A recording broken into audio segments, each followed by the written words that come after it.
Right, 3 January 2021, and today I've got some quick breaking news about the situation happening at the Beitbridge border post. So what has happened is there is currently a military and police operation at Beitbridge, and during this operation, the South African authorities are looking for illegal Zimbabweans who are trying to cross into South Africa through illegal crossing points. And as I said last night, the situation is very, very bad at the border. And as of this afternoon, over 500 people have been arrested by the soldiers, by the police, by immigration officials, and they are facing deportation. So these people are going to be deported back to Zimbabwe because they've been trying to cross into South Africa using illegal crossing points. So I want to quickly play for you this video, and this is happening right now as we speak. This just came out less than an hour ago. I want to quickly play you this video. We're told that more than 500 illegal immigrants have been arrested between yesterday and today, and most of them that are here, you can see they are sitting here. Those are the people who have been arrested between yesterday and today, since the Minister of Home Affairs, Dr. Aroni arrived. The minister is here, he's assessing the situation here at the border. These are right. So this is what is happening. I don't want to keep playing this video. You can go to the SABC YouTube channel and watch it.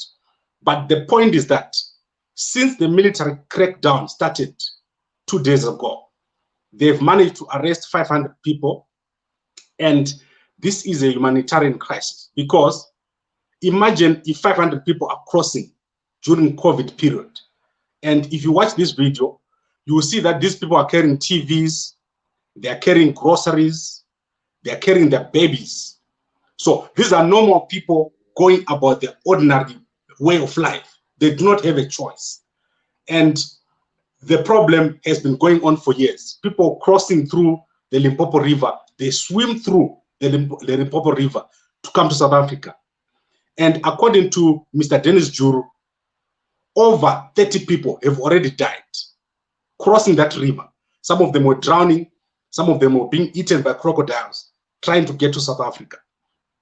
And I want to, again, quickly play a video of what Mr. Juru said this afternoon. He was on SABC again, and he explained the reason why this is happening. And I think let's quickly play this. I hope my connection works here, because obviously this is on the internet. So let's play it.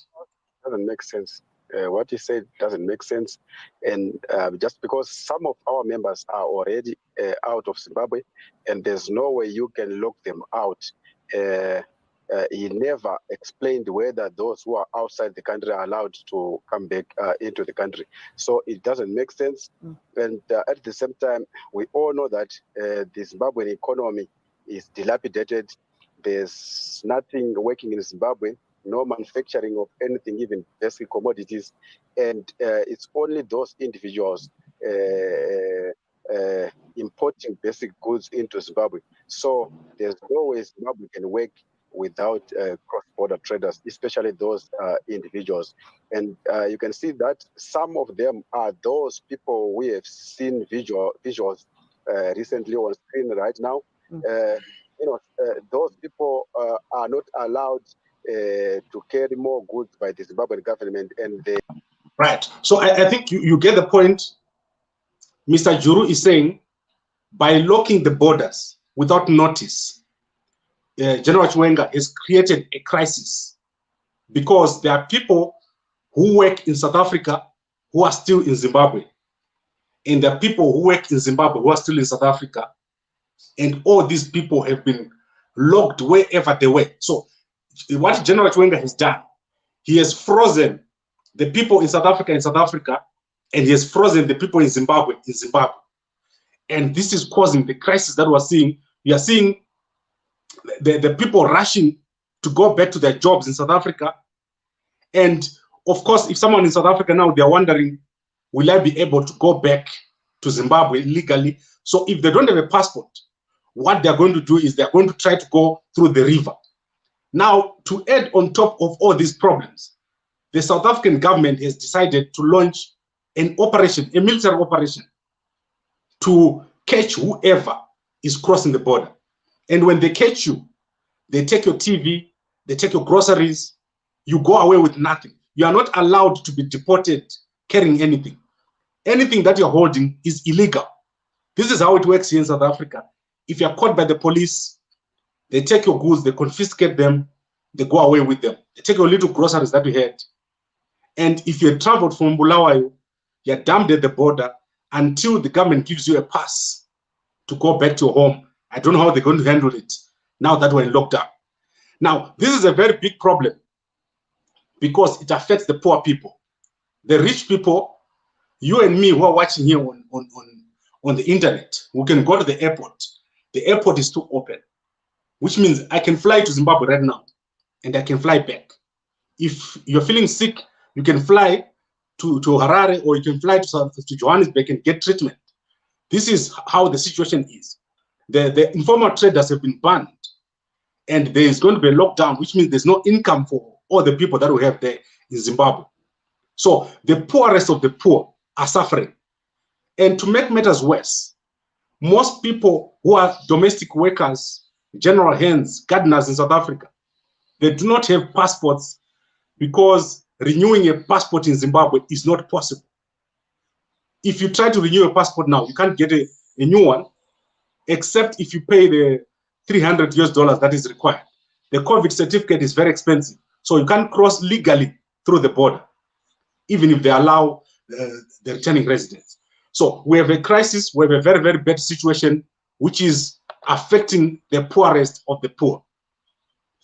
And I think I want us to look at solutions, and I think solutions are supposed to come from both sides. And I think the South African government, okay, let's address Wellington. JC, what is your point, Gambakwe? My point is that 500 Zimbabweans, your brothers and sisters, right now as you speak, have been arrested. They are sitting under a tent at the border, and they're going to be deported back to Bulawayo, to Harare. And the reason why they were trying to come here is because they wanted to feed their families.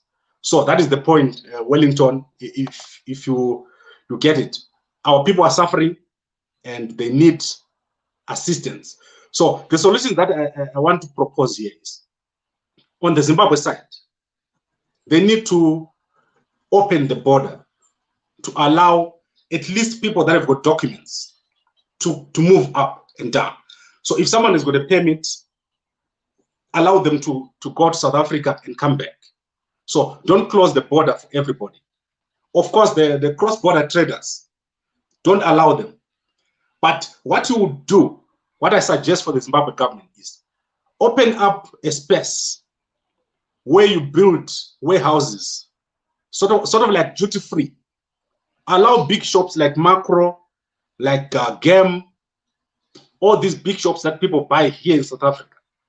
Build a space where Zimbabweans can go from the Zimbabwean side, and then they can buy their stuff there. Food without limitations, as if they're in South Africa. So when someone goes to this area, it will be as if they're now in South Africa. Because already our people are crossing over to buy here. Allow the people to do so, even in Harare, have such a place where these South African shops can be maybe in a fenced up area where other ordinary shops don't operate. Then you can have a deal with Macro, Gem, Hi-Fi Corporation, all these big companies. Say, put your shops here. This is a duty-free area where people can come and buy. That will release the pressure on these buses, on cross-border traders coming up to South Africa to buy. On the South African side, the solution is make it easy for someone to get documents to work here. There is over 1 million domestic workers in South Africa. There is no home in South Africa that does not have a domestic worker from Zimbabwe, a gardener from Zimbabwe, or a painter from Zimbabwe. Give these people documents so that they don't have to jump the border, they don't have to go through the river. After all, they're looking after your kids, they're cleaning your houses. I've said this before. So instead of chasing these people through the river, give them a way of staying here legally, because most of them at the moment they're illegal and they're staying right in the home of South Africans. So this is a two-part solution that needs to be done. The Zimbabwean side, they need to make sure that people don't need to come down here. And the South African side, they need to make sure that once someone is down here, it's easy for them to get documents. If a domestic worker comes here and works for 5 years, give them permanent residence. If a gardener is here working for 5 years, give them permanent residence, allow them to get insurance, allow them to buy a car.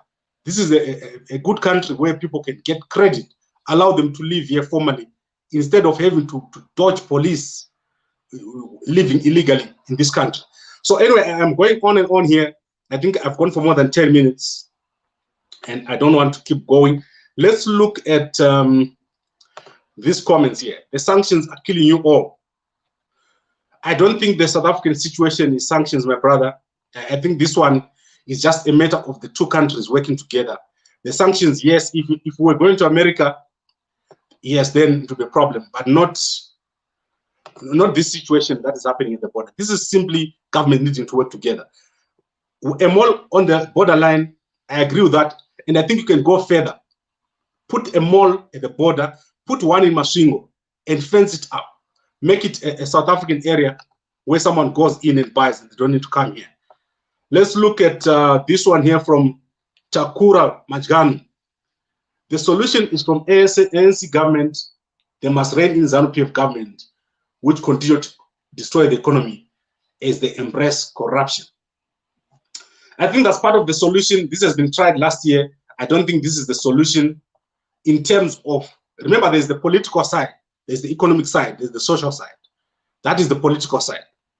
But we need an economic solution. One of the economic solutions that has already been suggested, last 2 weeks back, Jonas was here. He says we need to have 3 borders near Beitbridge. So maybe 50 kilometers apart from each other, we have three borders. Smaller ones, you have a border for trucks, you have a border for people, you have a border for traders. If you do that, maybe that helps. Then let's look at, please open the borders. My brother, this one is not going to happen. They're not going to open the borders because the situation in Zimbabwe is very, very bad. People are dying. I agree with the lockdown, the current lockdown. People are dying. More people will die. But let's make this work because it's going to be long term. This lockdown is not going to last 30 days. Minimum, it will last 2 years, this lockdown. So the government of Zimbabwe has to do something. They have to do something now. And the arrest of 500 people in one day, it tells you something. It means in a week, they'll arrest 2,500 people. That's not sustainable. It's not possible. And if you arrest someone and they keep trying to come back, that is even worse. You keep arresting the same person over and over again, and that doesn't make sense. Right, let's look at Joseph. I want to end with you, Joseph. Juru is making sense. We have a useless government, poor management. They don't give people notice on time. I do agree with you, Joseph. I don't think General Chwenga gave people enough time. What they should have done is to give 2 to 3 weeks notice. We're going to close the border so that someone who is in Cape Town can get time to go back. Juru mentioned this example. If someone is in Zimbabwe, they need to come back. Now, by quickly closing the borders, you have created a disaster because people are going to try to come back on the same day. And this is not what we anticipate a government should do. Proper planning should be done. And then, obviously, some Kelisiwe says, we Zimbabweans must respect the laws of South Africa. I agree with you. Let's respect the laws of South Africa. But let's also have order. Our government needs to put in place a way for people to avoid what is happening now. It's embarrassing what is happening now. If your 500 people are arrested, they're sitting under a tree for 3 days, then they're going to be put in a bus. You are going to import more coronavirus. People are not going to have social distancing in those buses when they're being deported. If you're going to quarantine them, you need to feed them. They're children with those people. This is a disaster, guys. If you want to know what is a disaster, This is what is happening at Beitbridge at the moment. This situation needs to be addressed on both sides, on the South African side and on the Zimbabwean side. So I don't want to keep talking. There is a lot to cover. There is too much. This situation has got so much to cover. I can go on for the whole day. Solomon just raised the point of robbers, thieves, killers. If you go to Bulawayo right now, there is a criminal, a disaster of violent crime. People are coming back here. This is pushing a lot of pressure on the police, on security services in Zimbabwe. So it's a national security issue that needs to be addressed, and people need to stop politicizing this situation. We need to make this work. You cannot have 500 people of your country being arrested by another country and then being sent back. And then tomorrow you get another 500 and they're sent back. You need a long-term solution. You need better planning. And this is what everyone has been saying here. It's not a political situation. It's now an economic and social situation. Right, I'm going to end this broadcast now.